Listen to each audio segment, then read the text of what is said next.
For today's video guys, ako muna ay pupunta ng palengke dahil bibili nga ako ng ulam kasi nag-request yung nanay at tatay ko ng tinulang manok. At ito na nga, naglalakad ako dito papunta doon sa Talipapa dahil yun lang malapit-lapit dito sa amin.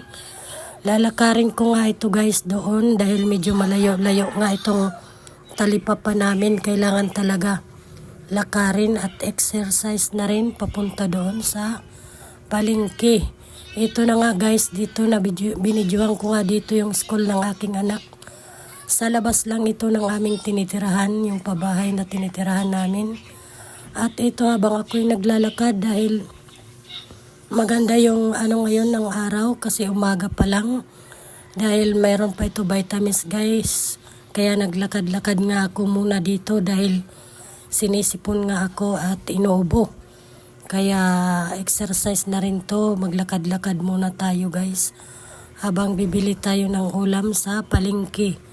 At ito na nga guys, kalagitnaan na nga ako dito sa aking nilalakaran. Papunta nga doon sa Talipapa. Medyo malayo-layo nga itong Talipapa namin, no. At andito na nga ako guys, nakarating na. Dahil bibili nga tayo ng ulam ngayon. Dahil magtutulak tayo at magsasabaw dahil medyo may mga trangkaso dito sa amin ngayon, usong trangkaso ngayong araw. Kaya bibili muna tayo ng isda para masabawan at makahigop tayo ng sabaw. Medyo nga inuubo nga ako dito habang nagbo-voice over ako. Parang hihikain na nga ako dito guys. At ito na nga, nag-ikot-ikot muna ako dito dahil bibili nga tayo ng isda, kung mas mura-mura na isda guys, dahil yun lang ang budget natin. At ito na nga, habang nagbibideo ako, at itong napili kong isda, hindi ko alam kung anong pangalan nga ito, dahil masarap nga ito, itula na may kamatis at lagyan ng kalamansi. At ayun na nga, pumunta ako dito sa aking kakilala, kapitbahay lang namin. Dito pala siya nagtatrabaho, kapitbahay namin nga ito.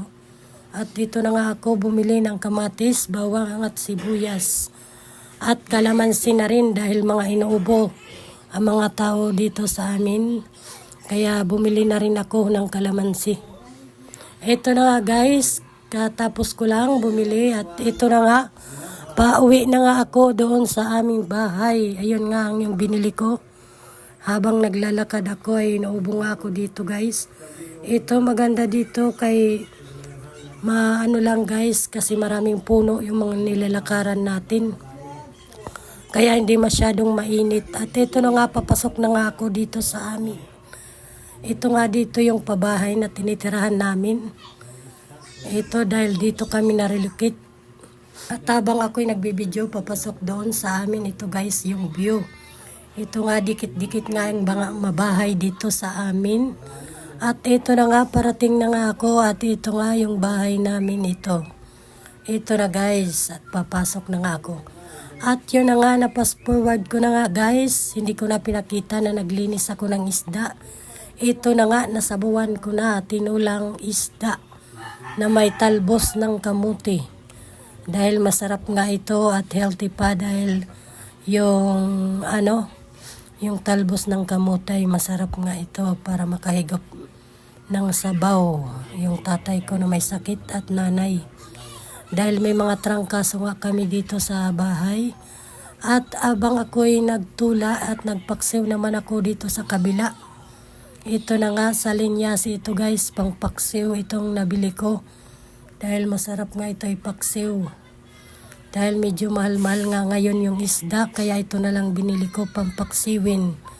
Pwede na to pang pwede rin iprito pag nagsawa na sa paksiw. Kaya ito nilagyan ko nga ito ng dahon ng libas na pampaasim para masarap naman ang ating paksiw. At nilagyan ko na nga, tinimplahan ko na yan guys, at nilagyan ko ng suka. At pinas forward ko na nga, ito na nga guys, luto na ang ating masarap na paksiw. Yun lamang guys, kain tayo. Ito na ang ating paksiw. Thanks for watching.